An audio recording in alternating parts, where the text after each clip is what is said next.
Alo, chào bà con nha. Mình sẽ hướng dẫn cho bà con cách livestream trên cái hf5000 cũng như là quay phim trên điện thoại bằng hf5000 ha.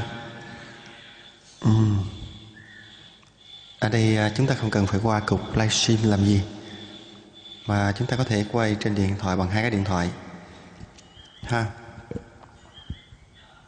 Trước tiên thì các bạn phải chú ý, nếu muốn làm được điều này thì cái hf5000 nó có cái nút nguồn bên hông, là cái dòng này nó hỗ trợ cho chúng ta livestream hoặc là quay phim trên điện thoại hay là ghi âm trên điện thoại bằng 2 cộng dây 3.5.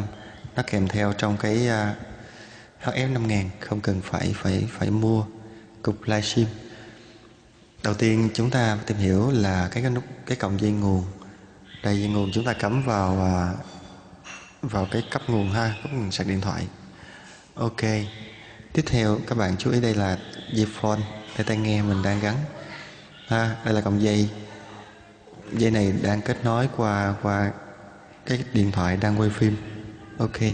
Còn cổng dây đen này đang kết nối qua cái điện thoại để lấy nhạc. Ok. Đây là dây micro ha. Nó chỉ đơn giản vậy thôi.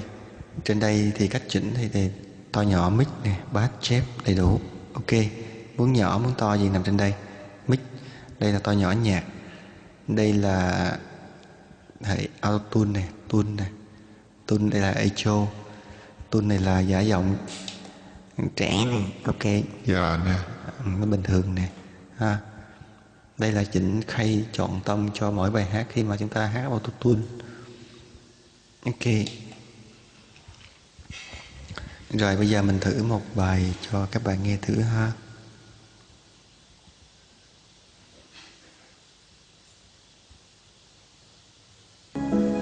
Auto tune nha.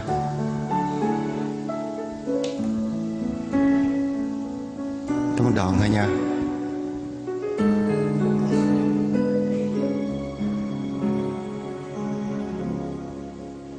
Nhìn nước mắt em đang rơi vì ai, mà lòng anh cứ đau thắt lại. Giây phút ấy chỉ muốn lại gần hơn, để anh ôm lấy em và nói đừng khóc nữa, hãy nín đi được không. Nhìn đôi mắt em đã sưng lên kia, chẳng còn xinh xắn như lúc em cười đâu. Nào ngoan nhẹ nghe anh một lần thôi, mọi chuyện buồn cũng sẽ qua thôi, vì có anh ở đây rồi. Tựa vào vai anh đi em sẽ thấy bình yên. Không hát được.